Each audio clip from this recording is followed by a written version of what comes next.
you're familiar with Teams? It's the three dots at the top. Yeah, yeah. Sorry, not the three dots. I beg your pardon. It's the little symbol next to the leave. Anyway, Yeah, I you know see what a shared thing on the bottom. Yeah, well, it depends. I suppose it depends what system you're using, but as long as you're familiar with Teams, that's fine. Yeah, I use it for work. So do you want to use your charts then, and then either me or Patrick can share our screen as well and see what our take is? It's recording already, guys. So say the private stuff. Oh, no, you can't say that stuff anymore. Okay. All right. Guys, just I'd like to welcome Nate Fisher to the North Star Bad Charts show. It's a great pleasure, Nate. I know Tom from Palisades, he highly recommended you. And then after that, I went through your Twitter feed. And it's always a different, like we've had guys like super, let's say macro or fundamentals like a Tavi Costa. And then eventually we're going to have guys like, well, pure chartists, like let's say Edward Govsky, or we had even Justin Smythe from like Next Big Trade Stage Analysis.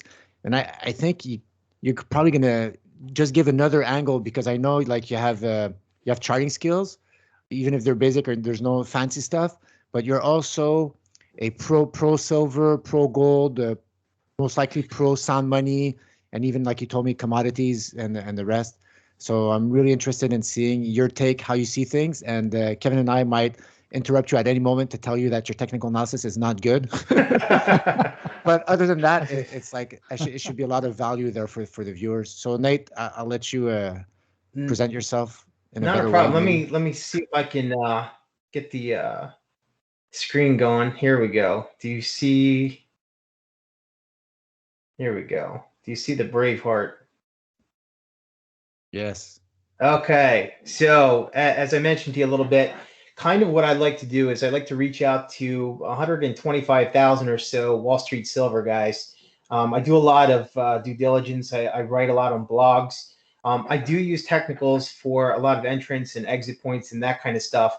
But as I mentioned, you guys have some crazy charting skills, clouds and stuff all over the place, arcs. And so what I wanted to do was kind of just go into some basics here. What I was seeing with some silver, gold, GDX, SILJ, the DXY, and the 10-year, just some basic stuff. So I want to get through in maybe 5-10 minutes.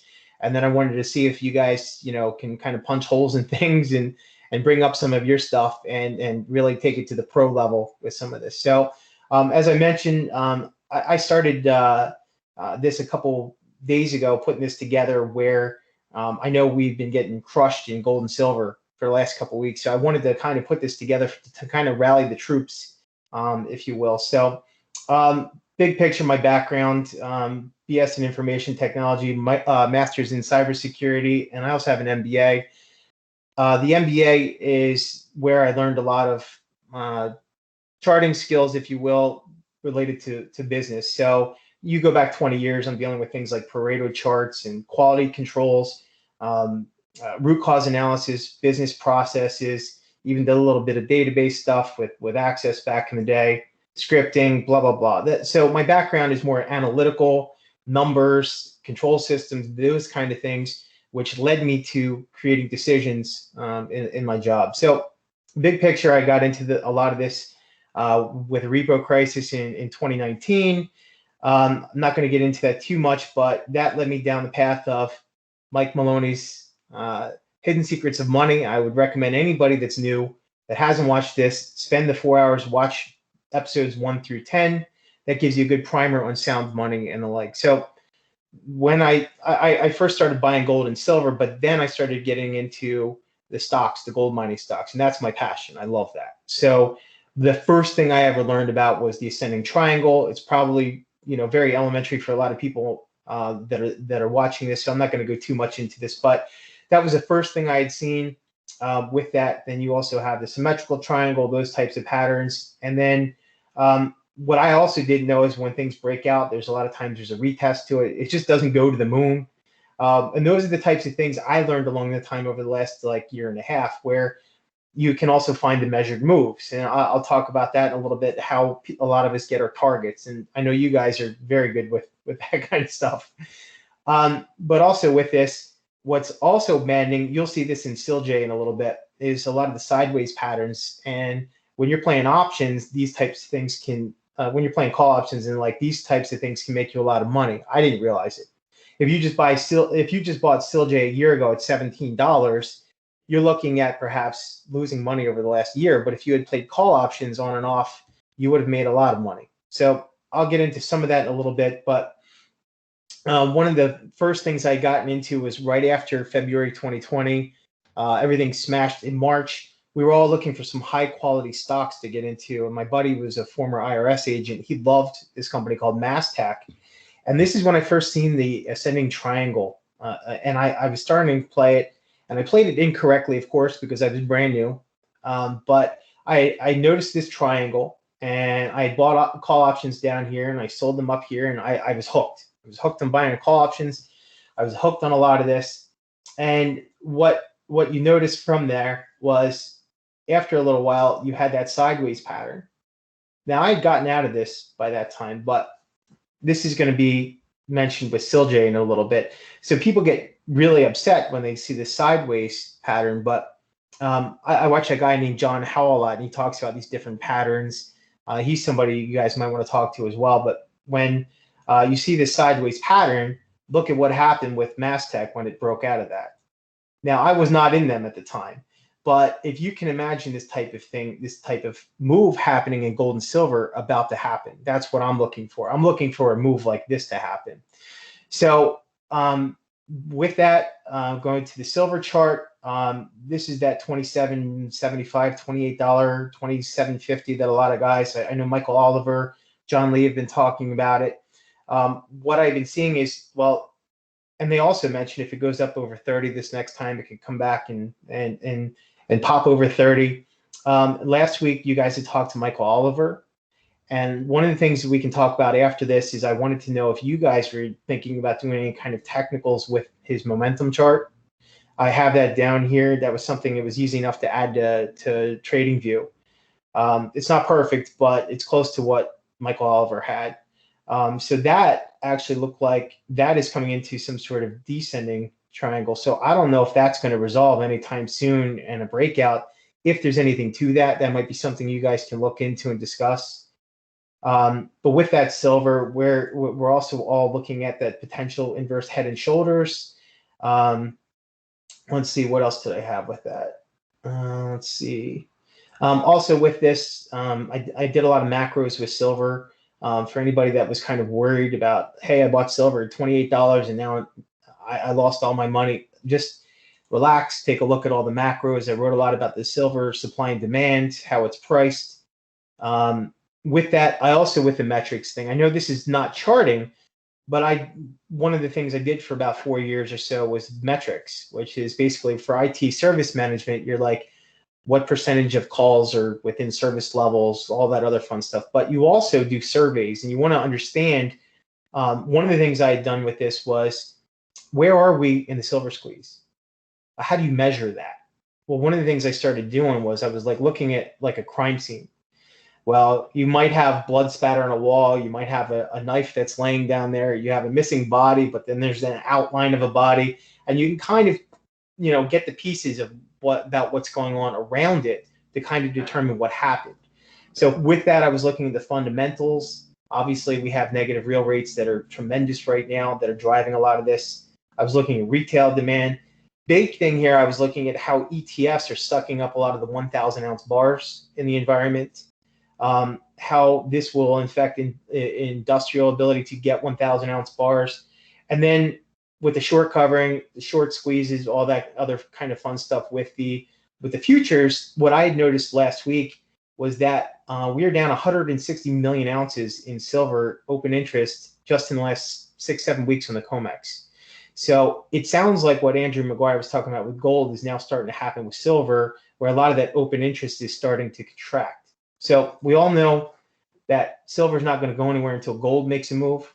So I saw with gold, and these measured moves, these guys, like I follow David Hunter a lot, and he talks about, where these things are going, and it might be of interest to show people where they might be able to figure out how they can get these measured moves. And I know with charting, this is not precise, but this comes out to be, if this does break out and up and do a back test, it does look like it could go up to about 2,500 if you're doing that measured move.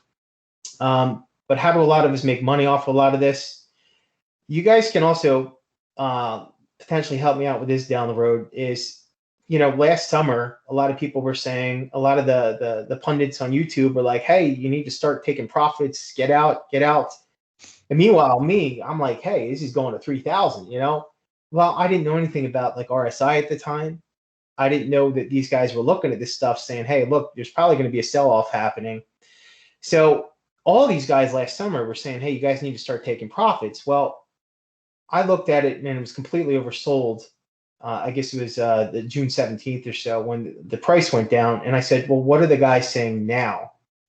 So I went then and I went and found 28 different voices about how they're feeling with their gold sentiment right now.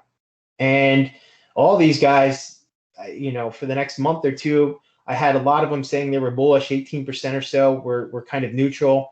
And some of them that were bearish in the short term were saying, hey, look, July might be tough, but August is going to be when it picks back up. So if all these guys last summer were telling me to get out and I didn't listen to them, and they're all saying right now, maybe I should start getting into it. This is when I went and I opened up a whole bunch of call options on GDX and the like, and I ended up getting smashed because, as you're probably aware, gold went down. It kind of held steady, but then all the miners sold off, and I got destroyed on that. So if you're buying just based on gold or silver, no, you can get crushed because the miners are not directly correlated with that. So I put all my stuff out there, but here's something that you guys might also be of interest with is that what I had also done. Let's see if it's up here. Let's see. Man, Kevin, I'm very impressed.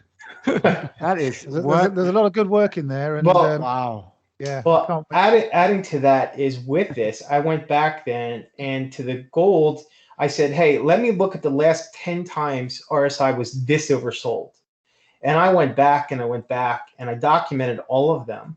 And I said, okay, well, if it was this oversold, how long did it take until it got over the RSI 70 again?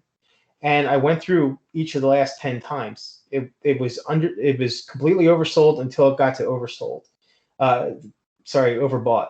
So I went back and I did that, and I found that the average move up when it's that oversold averages about $200 or so, and it takes about 58 trading days for a 15% move.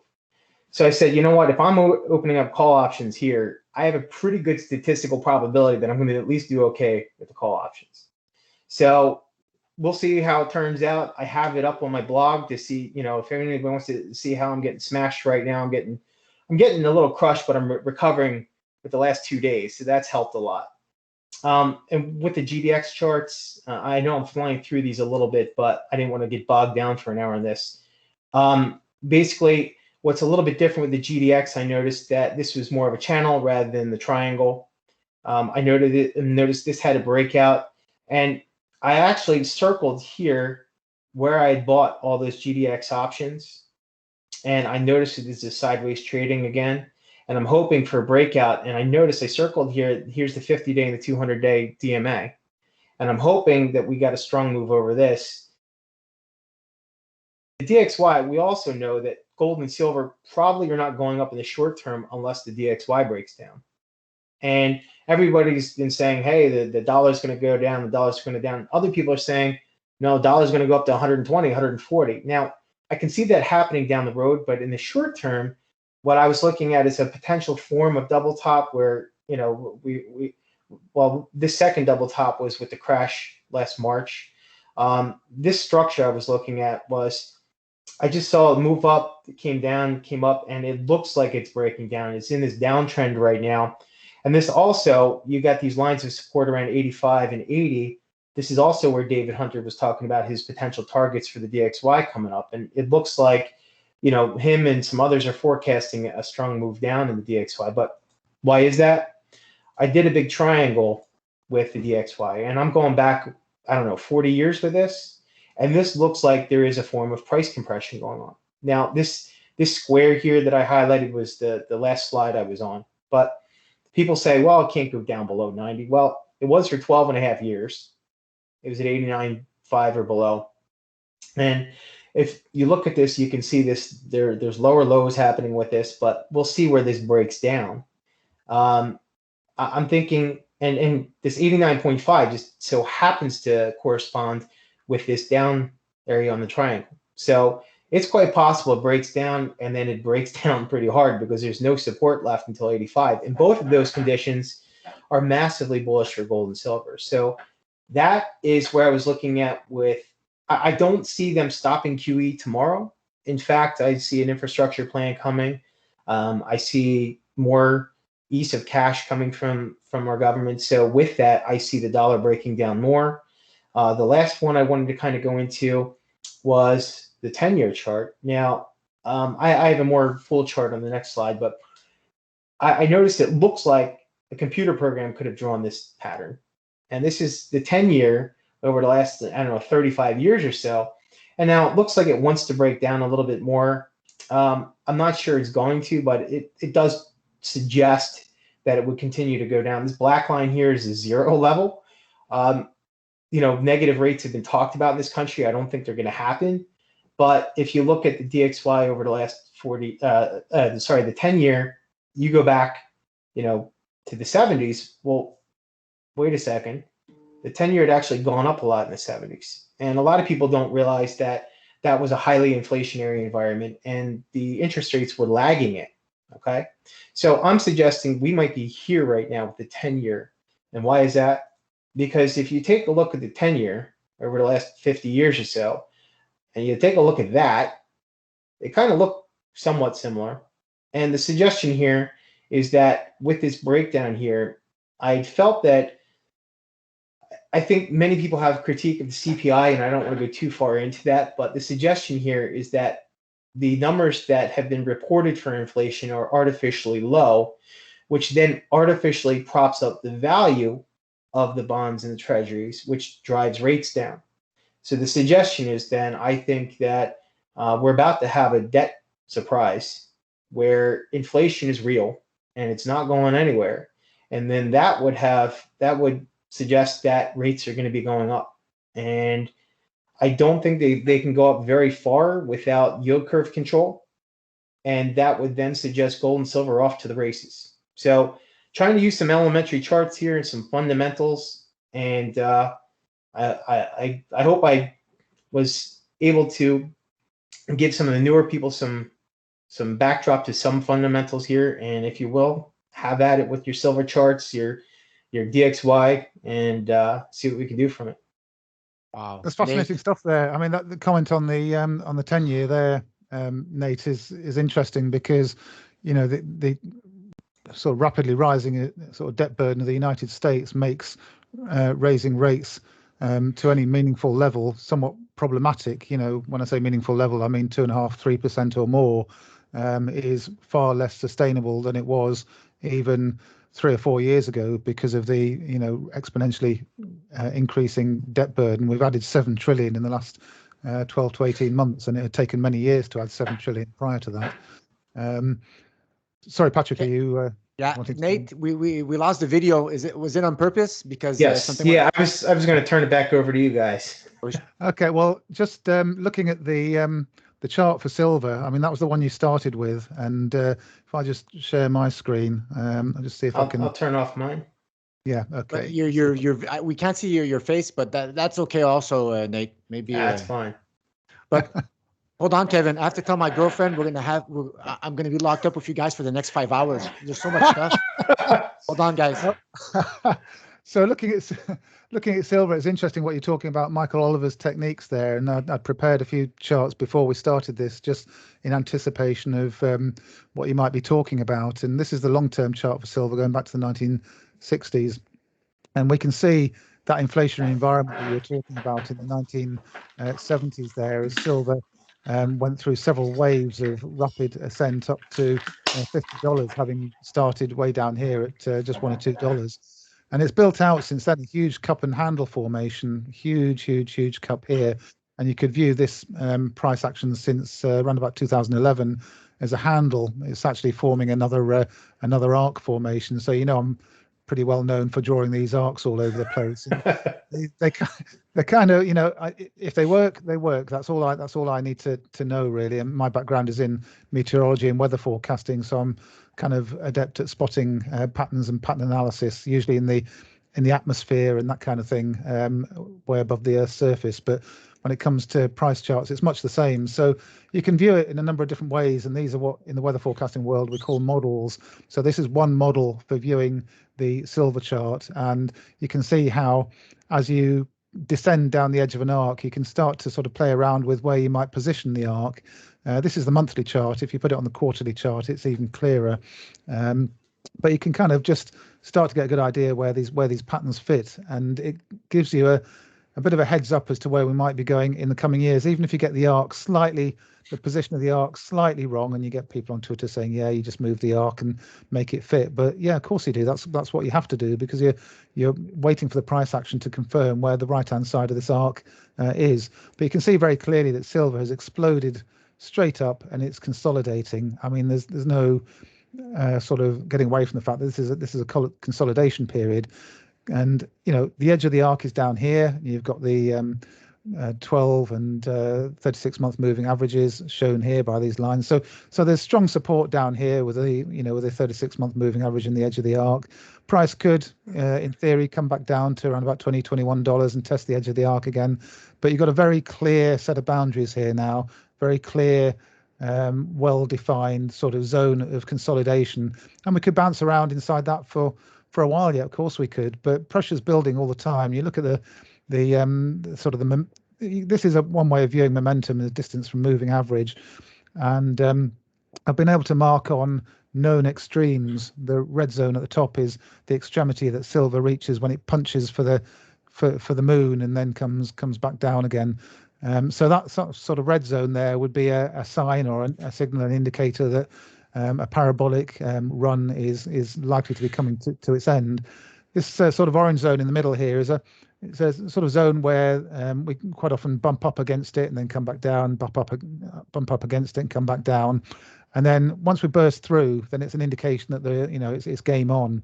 So we've defined here a level where beyond that, as Michael Oliver was indicating in his amazing sort of talk that he gave us, you can identify these known levels, and then once through them, it's off to the races, and that kind of puts you on high alert for being prepared to take the profits. And of course, the green zone at the bottom here is where you find your opportunity as the distance from moving average kind of resets. But so that's kind of how I would see and view the silver chart, very similar to yourself, really. Until we sort of show the silver shows its hand, we're in a kind of little bit of a holding pattern here, but the signs are tending to increase. I think that the upside pressure is building, but we do have the downside levels marked. We know a limit here where we're, given how long this pattern's been building out, I'd be incredibly surprised if price was to break below this arc and close a month below the arc, because it's so well established, just like this one was before it. So I think we've got a pretty clear line in the sand. And you can view silver in a number of different ways using a number of different models. And another one is to view the handle as this downtrending channel here, which we've broken out of already, and we're heading up. So you can see the arc on here again, but I've also marked on in a black line here this downtrending channel, which could be viewed as a sort of a classical technical analysis kind of handle, which we've broken up out of. And we've also broken up out of this flat bottomed sort of descending, flat bottom triangle, I suppose you could call it, or wedge, which is another bullish indicator. So the general trend over the next couple of years does appear to be up. We're also above this sort of volume peak as well, which Patrick often looks at as well, and above the Ichimoku cloud, which is another one of Patrick's favorite sort of indicators that can prove very, very useful in a strong and solid uptrend. Patrick wants to say anything about any of that? Man, I'm just in awe of Nate's presentation there. You know what I saw? He modelized the weight of evidence. Because when I saw his matrix, and I told you, Nate, and some folks maybe they don't know, like I'm a Linux AIX sysadmin since like the late 90s, and all the stuff that you showed me there. I've seen those type of IT type of, and it helps, right? It's so funny because Kevin's from meteorology, where he does weight of evidence. The whole premise of his career is weight of evidence, right? Weighing the probabilities of outcomes. And in IT, even if we're emotional human beings, we still have a binary. It's binary, right? Everything in IT is binary, and it's always analytical and big data, Hadoop, like all that data-driven stuff.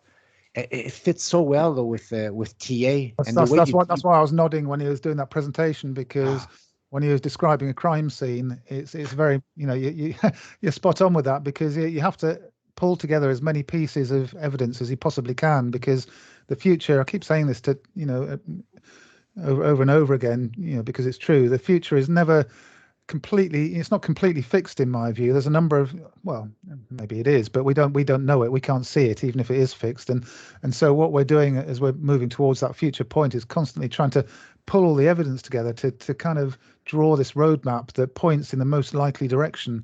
There's going to be a 1% possibility or a 0.1% possibility that the total opposite is going to happen. And, things with 0.1% probabilities, they do happen. A meteorite could land in your backyard tomorrow. It's highly unlikely, but it does happen to people. You could get struck by lightning. What's the chances of that? 1 in, 10 million or something. But people die by being struck by lightning. So these highly unlikely events do happen. And just because you correctly identify that there's a 1% chance of it happening and it ends up happening, it doesn't mean that you're wrong. It doesn't mean that your forecast was wrong. It means that you correctly identified the probabilities, and the least likely thing is what actually happened, and that's life. But if we place our investments and our bets, if you want to put it that way, on the most likely horses, the strongest horses in the race, then over time, you will benefit from that, and your portfolio will benefit from that, and you'll that whole evidence gathering and weight of evidence gathering will work in your favor. If you don't do that, then you might as well be just rolling a dice and hoping for the best. I had 3 questions. Sorry, Kevin, after your thought, I have 3 questions for Nate, and they're tough questions. Uh-oh. Are you wanting to ask the questions now, or shall I carry on with what? Finish your thought, but I wrote them down so I won't forget. I'll quickly go through these charts just to cover what Nate was talking about there. So I'm looking at the gold cycle. Again, 2 very clear large arc formations, albeit with this one here, the price skipped right the way across the arc and then started to abate on the right-hand side. So, we had these touches on the left, price skipped all the way across to the left by using this support line. And what I've marked on here, I think people have seen before, is the US election cycles, and every 8 years on the odd numbers, you get particular low points in the gold cycle. So every time you get an odd number here that coincides with every second US election, it coincides with the 8-year cycle low for gold. So of course we've got point number 13 coming up, and it's a question of just how low that is and just how high we get before that. But you're talking about $2,500 as a possibility, and that's very similar sort of ballpark area to what I'm looking at on here. And by measuring this flagpole height and taking this, if I zoom in a little bit, you can see what I'm talking about. This is a fairly sort of classic flag and pennant formation. And depending on whether you take the flag as starting down here at around about 1250, or whether you take it as starting around about here at 1520, you can add the height of this flagpole to the breakout level to give you a first stab or a first estimate as to where we might be moving. And you can also use Fibonacci extension levels, of course, which is another technique. But by using those techniques, you get a variety of targets, and this is that weight of evidence gathering that gives you a series of targets anywhere perhaps between about 2,300 and perhaps 2,600. There's a whole scattering of targets here, and it's a little bit like trying to predict the future with weather forecasting. You end up with what we call a dot plot, and the dot plot is it's like a target board, and it's full of holes, and all of the you get 1 or 2 outliers that might be up here or down here or over here somewhere, but the concentration of most likely outcomes tells you what is most expected. You're talking about not uranium, We'll not look at that chart. This is the 10-year chart. So, and you're also talking about the dollar as well. In fact, we'll look at the dollar first. So this is my take on the dollar, and you're quite right. That triangle pattern I've drawn a few times, and I show that from time to time as well. And it's slightly different whether you use the log chart or whether you use the linear chart. And arguably, with this being an index that only fluctuates between about 160 and around about 70, the linear chart is more applicable. But it's very interesting that on the log chart you can get some very clear technical chart analysis patterns as well. And this is one of them with the sort of rise and fall of the US dollar index. So you can see what's happened in the past, and a bit like you did with your evidence gathering, we use past examples to help guide us. And you can go back to the sort of mid 1970s when the link between the US dollar and gold was broken, and you can use the dollar index really from that point onwards as a good guide. And ever since then, we've had this sort of series of ever decreasing sort of peaks, perhaps as the energy in the US dollar index decreases with time. It's kind of like the wavelength, or the amplitude of this pattern gradually decreases with time. But you can see how there are broad similarities with what's happened in the past, with support lines being broken, and then the downtrend resuming. We're right down now, and bearing in mind that I first publicized this arc formation quite some time ago now, and of course we're now just about in the bottom right hand corner of this arc, which is where the target price and the target time is. And then the question, of course, is do we break upwards out of the arc, or do we break down below this all important 88.25 level, and also below the sort of rising trend line, which is, as I say, in a different position whether you put it on the log or the linear scale. But this zone around here between where we are now and around about 88 or thereabouts is a critical level that I think we're all watching, and the technical analysis will give us a really good heads up as to which way it's going. But for me, I would say I'm in a neutral position at the moment until we get a more clear signal. It was pretty clear up here that the dollar was going to go down, just as it was pretty clear down here that the dollar was breaking out and going to go up. But there are certain points in time, like we are now, where you just have to wait for the weight of evidence to come in. And finally, with the 10-year yield, you identified the same channel that I've identified. Drawn it very similarly. I think the only slight difference was that the way I've put my line on here, we had a little bit of a breakout from the pattern as the 10-year rose up towards sort of 3% area, 2.5%, 3%, and was forced back down, presumably because the ability of 2.5%, 3% to be sustained just wasn't there with the amount of debt that's sitting in the US economy at the moment. Of course, the debt is a lot more now, so my suggestion would be that would be extremely painful if we were ever to get to that point again. So it's going to be a problem if this breaks out and wants to rise a little bit higher, because it's mathematically an issue, I think, for the United States to sustain those kind of yields. So the most likely direction, I suppose, or the most desired direction, if you want to be able to carry on paying the national debt and pay the interest on the 10-year government bonds, is going to be to keep on pressuring it downwards. So those are my thoughts. Yeah, Patrick. Well, Kev, before I ask my tricky questions for Nate there, if you go back on the US dollar index, and Nate talked about our fancy clouds, zoom out, Kev, like put a big picture. Like I want to see all those clouds.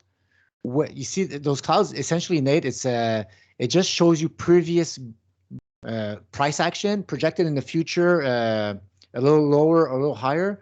And you're starting to define overhead resistance. You see, like in the so right now you're not above. The US dollar has a lot of work to do because it has to get back above that red cloud. Well, like on the right side, like where it's starting to get formed, that's still green. That's like that basing action, but the cloud's starting to go down. So just like in the 2000s, that cloud started going down.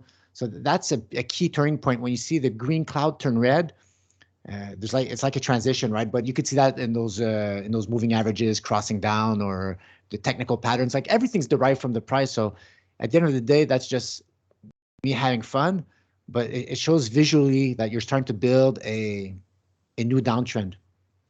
Well, okay, what were my questions?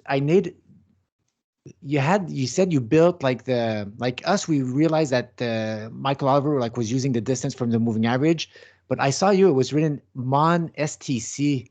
Is that a script you did, or? No, that was something that was out on TradingView. Somebody had pointed that out to me. Let me see if I can bring that up, figure out which one that is.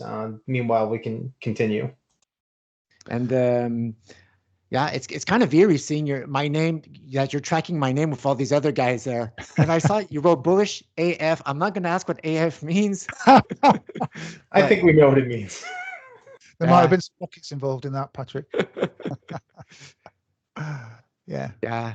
And so I see you're doing the weight of evidence, Nate. And so that means is your mindset, I would assume you're not vulnerable to these end of days scenarios. Like Kevin says, yeah, of course, there's always people like, oh yeah, but what if there's a market crash, and what if? But it's right. It's a possibility. But from what I've gathered, since you're doing weight of evidence, you're able to compartmentalize that possibility with the probability. So you're able to sleep at night, right? So even like, am I assuming that like you're pretty like doom scenarios, they don't seem to impact you that much? So not so much. In December of 2019 is when I started first buying silver. In January of 2020 is when I was going through my supermarkets, piling my shopping cart high, and I built a pantry here and stocked it with all kinds of food. This is before COVID or anything like that. So when all this stuff started happening, it was funny because before this, my wife and friends were calling me like some doomsday prepper, and I'm not. It's just, what's the harm in protecting from the worst case scenario? So I'm not walking around with a cloud over my head, but if something does negatively turn, I'm pretty much prepared for it. I think, my view on that is that at some point something very not good is going to happen, but it could be 5 years, it could be 50 years. Well, probably not 50 years, but these things have a way of sort of extending out further and further and further than we might imagine. But you only have to look back at history and look outside the confines of your own country to see what can happen. And it's a very fine line between some social unrest and descending into some kind of civil, really serious civil unrest that can last for a number of years, resulting in regime change and all that kind of stuff. So, it's right to be prepared, but you don't want to live your life constantly expecting the end of the world, because before you know it, your life will be coming to an end, and you'll look back and think, well, I might as well have just enjoyed myself. So it's a fine balance. Yeah, I had first started with just physical silver, and I'm sitting there, and I got to this giant hoard, and I'm like, well, what am I going to do with this if things do turn south? Because you're also sitting there like, okay, well, if things do turn south, people are bartering with food and whatever. No one knows what silver is. I'm way ahead of the game with that, and I think pretty much anybody watching this is as well. But eventually, at some point in time, it doesn't become very efficient to trade eggs for chickens and lighters and cigarettes. Basically, gold and silver will come back to some form of medium of exchange at some point. So it's a play for down the road if worst case scenario happens. And even if it's a currency situation, if there's a new currency, you can buy into the new currency with your gold and silver as well. So one thing I wanted to let you know, if you go into TradingView and you do under the built-ins, you search for momentum structure. Somebody had authored that and put it in there. So I changed the days around a little bit on there to 40, 12, 26, 12. And anyway, so okay, that's a built-in. You just created another rabbit hole. My girlfriend's gonna leave me if I have so many rabbit holes. But what? Yeah, like I had. Oh, yeah. So that video with Michael Oliver, I must have watched that 2 or 3 times. That was mind blowing. Because it wasn't just the technicals. It was all of the momentum building into something, and then it showed like a kind of a flag area where the silver was, and how it was just kind of going sideways, and it was just looking like, hey, that's a great base momentum to just kind of turn upwards. So look, I like, there's a reason you label me as bullish AF, because on the shorter time frames, I did get some heat because I'm looking at quarterly charts, and I know that on the daily chart you'll have like swings down, and day traders or option traders, they need more granularity, right, for their entries or exits, like the techniques like you try to use with the RSI to try to be pinpoint. But the big picture, I just want to make sure I'm on the good side of the tsunami.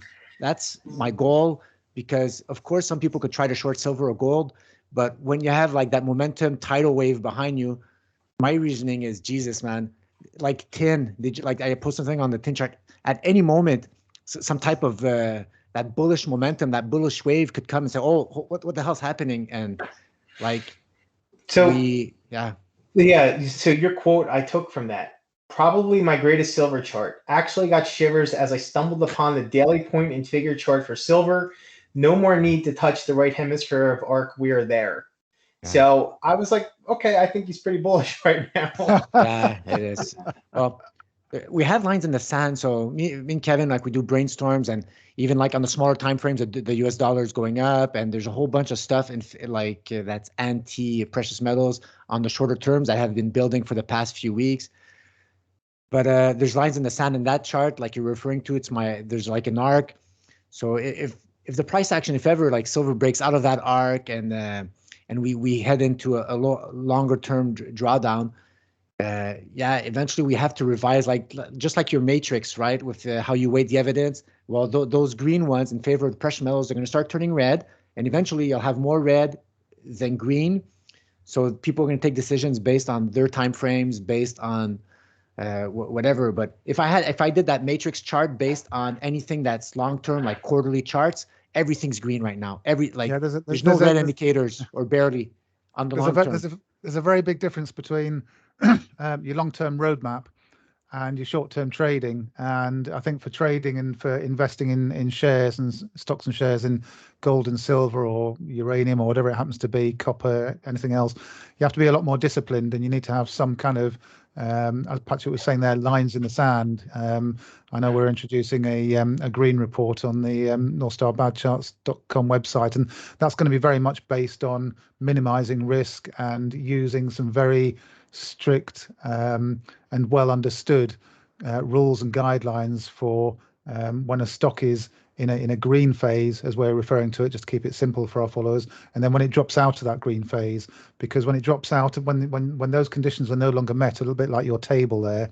and things start to signal a change is underway, it's better to take a step back, reduce your risk, and just wait for the dust to settle, because you can get caught back in a bag. Nobody wants to be holding a bag for, a couple of years or whatever, when your funds and your money, your fiat money, can be deployed somewhere else, which is green in our categorization system, and is rising. So there's a very big difference, as Patrick was saying there, between a long-term projection, which might be talking about the next 5 to 10 years, and then a shorter-term projection about what's going to happen over the next 12 to 18 months. Yeah, there's a new risk here that a lot of people aren't familiar with, because the last time I believe that we're in an inflation situation, and have been for 40 years. I mean, I can disagree with a lot of people that think we've been in deflation, but the last people that were actually managing money during an inflationary time are all retired. Yeah. And if you think about that, one of the risks are right now going all to cash. Hey, I'm worried about a stock market collapse, I'm going to go all to cash. Well, if you do that and the stock market keeps inflating and inflation keeps going, you're actually losing value in your dollars. So you don't only have the stock market collapse as a risk, but you also have the stock market melting up as a risk if you go to cash. So yeah, one of the big things that people talk about is, okay, well, when is this crash happening? Should I go to cash? What should I invest in? And no one knows. No one knows. And we can look at the charts, and I'll tell you what, that right side of the arc that you're talking about, if the stock market does have an accident of 10 or 30%, silver quickly will be looked at as an industrial metal and may hit that arc. So it may be a prophecy coming true just based off of some corrections in the stock market. It hits the side of that, and then all of a sudden it looks as a monetary metal again, and then moves up sharply. So it could hit that arc. Yeah. Man, you're spot on, Nate, on a whole bunch of stuff there. So happy we got you. Thank you, Tom. Because mate, I don't know why you lower your TA skills, man. You're hitting this from all different angles. You're doing the weight of evidence. You're doing everything right. I'll tell you Except what, your lines. They're wrong. Your lines. I'm sure they probably are, but one of the things, like when you go through grad school, you learn all the microeconomics, macroeconomics, the accounting stuff, which I hated. You learn all of this stuff, but they don't give you any kind of TA charts or anything like that. It's a skill that you guys pick up. You learn from other people, and it's very valuable to at least understand the big concepts of it. I think if people take it too literal and say, why isn't silver $36.75 today? Because you projected it 6 months ago. I think they're missing the big picture of where we think it can go and why. And those fundamentals that everyone needs to investigate for themselves can help paint that picture as to where they think it's going to go, and do analysis for themselves. The first thing, I saw something on Twitter, like, you put out some projections. I told you last year I was walking my dog in Long Island, and I remember, I think it was maybe a Tom interview you were doing. You were talking about silver potentially hitting $75 in August of this year. Well, it's not going to happen, but people want to try and blame you if things don't happen like that. And I think people need to kind of back down a little bit and see, like, this is what the signals are telling us. It may not get there, but if this happens and this happens and this happens, this may happen. So I think I would advise people against trading on anything anybody really says like this, but do your own due diligence. Yeah, absolutely. Well said. Yeah.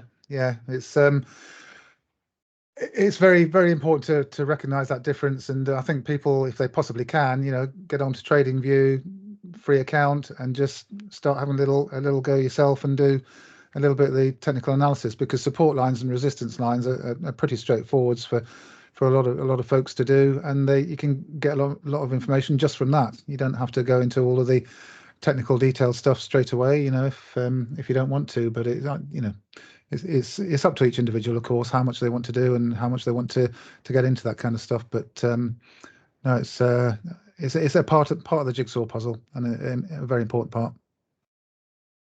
Oh man, I'm refraining from asking more questions because I see the timer, like we're an hour, and I wouldn't mind doing 2-3 hours, man, with Nate. So I don't know if we're gonna have probably to do like to have you back on, Nate, and we can follow up again down the road, see what happens. Yeah, I'm fine with that. You know what, just before we leave off here, I do have a channel on YouTube myself, so I can go into these things. Like what I was just talking about, I did this on Wednesday. I did like an hour-long video where I went into pretty much everything in great detail. I sped through some of this today. So I'm not a professional. I do this, I work in IT. So I do this for fun, and videos I put up there, I do it for me. I don't care about views. I don't care about Twitter followers. It's fun for me until it's not fun. So, have at it. I hope people get some stuff from this. And we'll see. Yeah, the added value is amazing. Thanks for everything that you do there. And, it'd be really nice if people on social media appreciated the amount of time and effort that people put into this, and just a little bit kinder with some of the comments sometimes. But hey, that's the trolls. Kevin's talking about the trolls. That's the world we're living in, isn't it? Unfortunately. I don't think you've made it until you start getting trolls. Yeah, well, yeah, you might be right there. You might be right, but yeah. We'll put all the links in the description so people could find your stuff. And you're right. Like, it's a community. People are sharing, and people have to take a little bit of each and build their own case, what they're comfortable with, I think. Yep. And go take a look at Nate's YouTube channel. What's your YouTube channel called, Nate? The Financial Enthusiast. I'll give you the link then. There you go. Financial Enthusiast. Take a look. All right. Check it out. Thank you very much, Nate. Man, I was so happy we got you on the show, man. Very happy. Take care, and thank you so much for having me. All right. Cheers.